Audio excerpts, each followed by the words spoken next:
ezazinamandla kithi asenawo amandla. Into ezazisicindezela asisakwazi ukusicindezela ngoba thina sesifana nabafileyo. Ngahlala phansi. Akazi nobe yazama ukukaka indlela ukuthi thina safa yena uJesu mhla efesiphambalweni. Yingakho nomthetho usenamandla kithi. Awusabusa umthetho. Umuntu osabuswa umthetho usho ukuthi uJesu akafanga. That is why uJesu wawukhitha wawushaya ukhipha ngomnyango umthetho. Wonke umuntu wakhetha umthetho ukhetha into enzima bazalwane. Mangaba sizokhululeka enkonzweni asikhiphe umthetho ngomnyango. Sibe ngabakhululekileyo. Ngoba umthetho awukhululi. Kuyathenza emthethweni ukhatha ama-mistake. Kodwa umuntu okhululwe emthethweni uyakhululeka.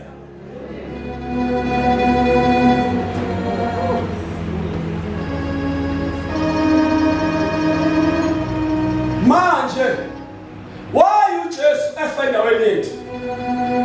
Ufuna sikwazi ukushada nendoda enguJesu Kristu. Uma efa endaweni yethu usikhulula ukuba siyokwazi ngoba kwakunzima uthi uApostle Paul encwadini Roma from chapter 6 uyikhuluma kakhulu indaba yomthetho ugcile bomuntu phansi komthetho nesono. Uthi wasikhulula kanjani? Why uJesu wafa bazalwane? Wafa ukuze baphilayo bangabe saziphilela bona kodwa baphilele yena. Sidinela bazalwane sikhuluma self-centeredness, self-centered life. Ukuthi ena leyo mpilo bazalwane impilo yasezweni.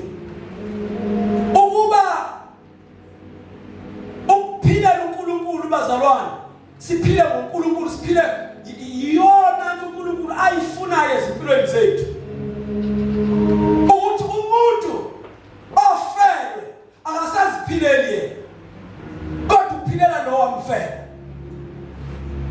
Wafela ukuthi abaphilayo bangabe saziphilela kodwa baphilele yena.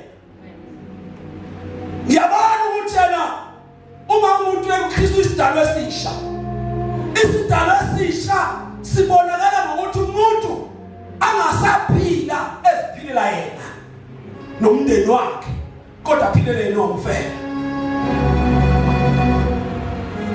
uJesu wangifela. uJesu wangifela.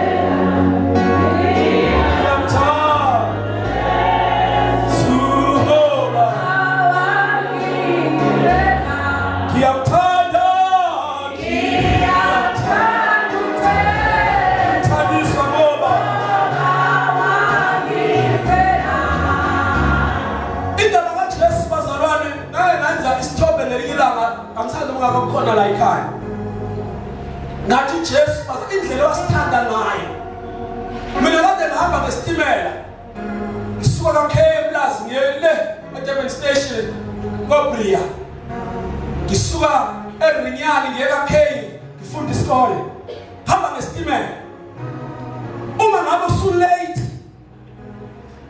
uma ungena unyawo nje esitimeleni bange sokuphakathi siyahamba sashushumaza kwehlabani uzungene ngaphakathi. Kunomfaniso kuthiwa kunomuntu athiwa wathi hambe efuna izinkomo wahlangana nojaji wesitimela unqamukile kuWilly Bridge.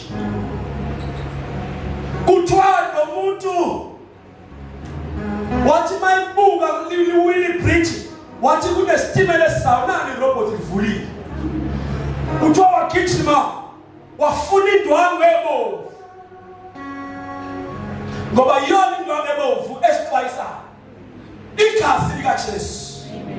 Wema wagijima nazo qhamuka ngakhona isitimela wafika sekumasiqhamuka wema waphakamisa iduku.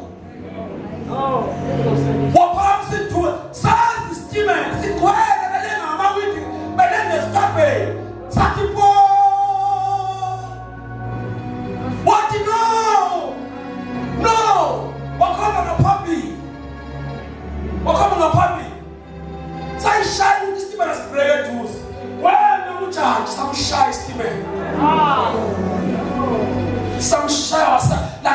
igazi uthi ke lo mzekeliso sama baphuma abantu bathi silima sababalisi bathi siphuphu sababalisi washo driver wathi lo muntu njalo besystem abeleka khombe phambili wathatha 1-2 step wafika ibridge indiwi wabuza ngekhalif nyembezi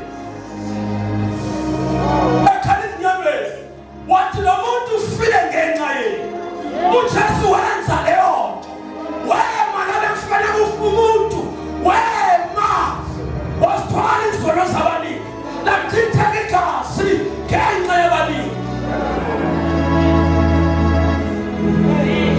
lo muntu wayengazi ukuthi ukhona ongema kule stimela kukhona umkhize kule stimela kukhona ondada kule stimela kodwa wafela bonke ukuze baphila bangasaphile kodwa baphilele yena lonke umuntu wasestimeleni wayethi ngiphila nje kungenxa yaleyo ndoda sonke njengoba siphila kungenxa kaJesu kungenxa kaJesu wafela bonke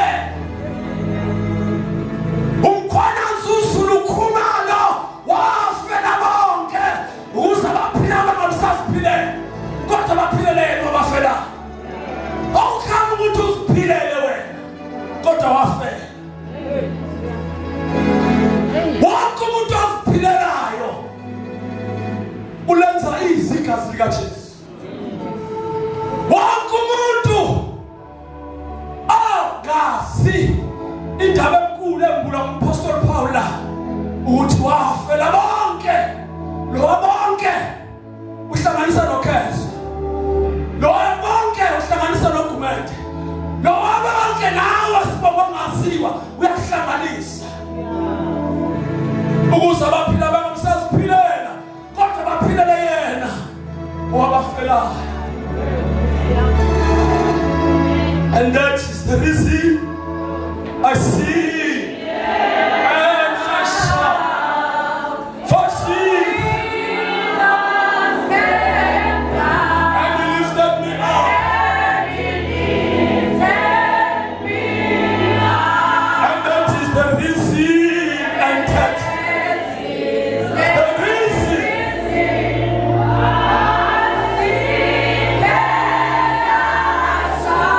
For Jesus. And he lifted me up.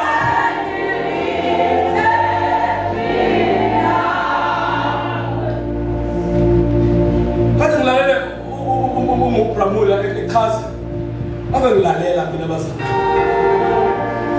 ngingaze beyathi ngiyazela kade ngilalela ukhuluma ngemodulation ukuthi as we get blessed siyawushintsha ukeyboard player ngifakazela kade ngilalela manje kuculo umuntu makela mbusa isiculo nje uyanokuza pitch awushiya ukiya abe athi bese awuthi ubambe ukeyboard player khensi bangase ngabangeke siyabusiseka emculweni umusa uzokutshela noma ubuseka kanjani ungayishintsha ukiya. That is why emculweni listening skill is very important. Abethi musa azange kwenze lo mculo umuntu ongezwa akakwazi ukucula umuntu ophimbayo kancane ukuthi connecta lezi ndlela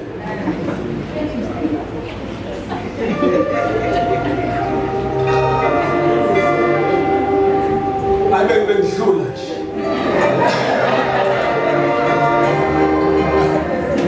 ishobhekayo funa balalele ukuthi ngiqala ngamuphi ukhiya angene khaka ngingaqali ngomunye aqale ngomunye and that is the reason I see